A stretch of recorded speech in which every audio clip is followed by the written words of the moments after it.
You might be familiar with this, a 5x5x3 vault door, but it has two major flaws. This is the first one, yeah, do you see it? And well, this here is the second one. Because it's just 5x5x3, you have the holes and the slime blocks here, so I made sure to get rid of that.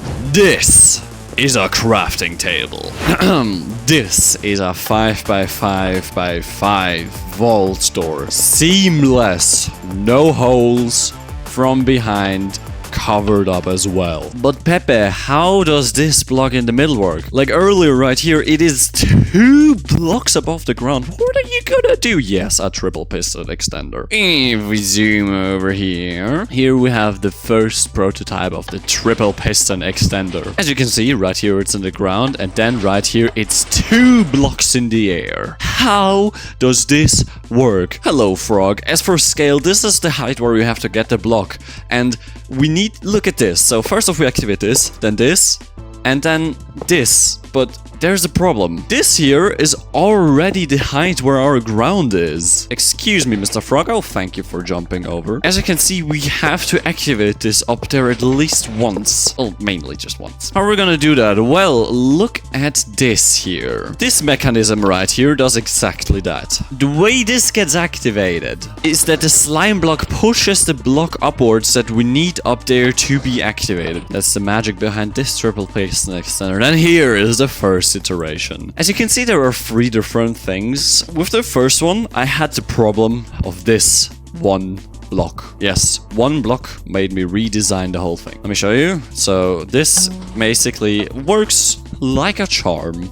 You can close it again, except this block. As you can see, below here is the triple piston extender. Well, you probably can't see it, but this is basically the design I first used over here. What the redstone here does, it does the exact same thing I did with the redstone blocks, just with observers, because we want it fast and we want it with 1 tick. So this is the first iteration. It's not that huge, but it isn't really compact either. Here I've used a cauldron. By release of this video, I should have made an interesting video about cauldrons. Yeah, right here I recorded it. So, because I had to get these 3 blocks, and mainly also this double piston extender right here that you can clearly see, I had to kind of readjust it. I had to get rid of these blocks to make sure everything here fits in line and works perfectly. I kind of fixed it in this version, but there was just an issue. As you can see right here, this observer here activates this piston because this needs to be activated at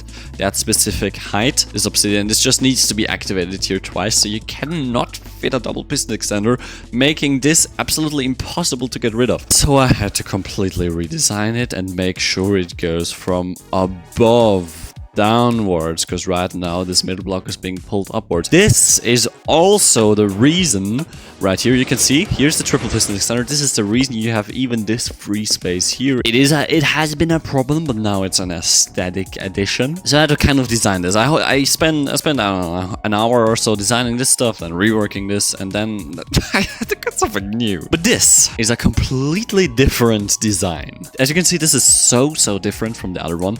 The way I made this is with observers, and I also made it in a way that it fits into this thing, because up here we also have the outer pistons. This is also the reason why this right here is a little bit goofy. So you see these blocks going up and down? That's because of these observers right here.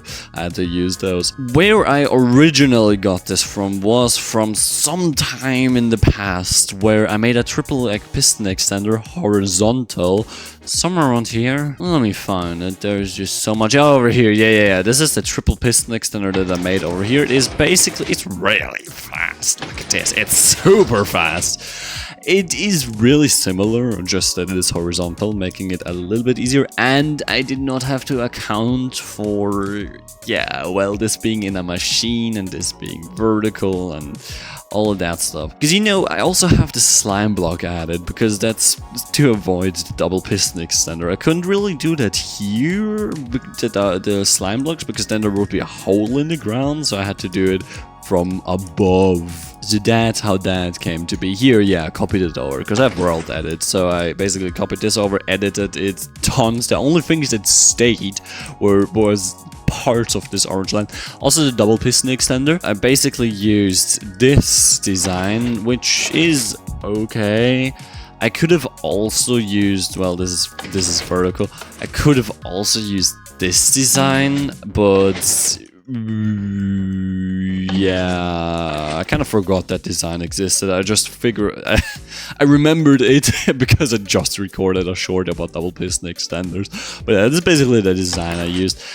I had to adjust it a little bit, as you can see here, because if you have the things above it, you know, even though this is not connected because it's being updated, it counts, and otherwise it would be a little buggy. I also had some issues with the length of replicating the button, so what I did here, this was before I did this green part up here, is do something like this, where I first off have something with 4 length and then have this repeater and this stuff, and this replicates the button press perfectly and makes the double piston extender work. If you're wondering, this here is the exact same thing as this, just this is decorated, because I'm making a short on it, and decorated is beautiful. So how does the rest work? Why is this so goofy? So first off, a vault door should open from the inside, but the first thing that gets opened is the outside. I know.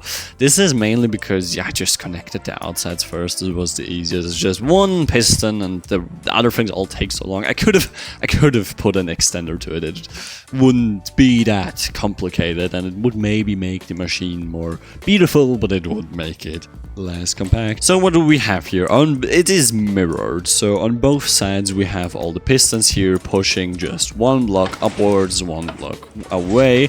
This is just done with observers, and as you can see, this little thing here, yeah, this is basically something where you convert a button press into one singular impulse.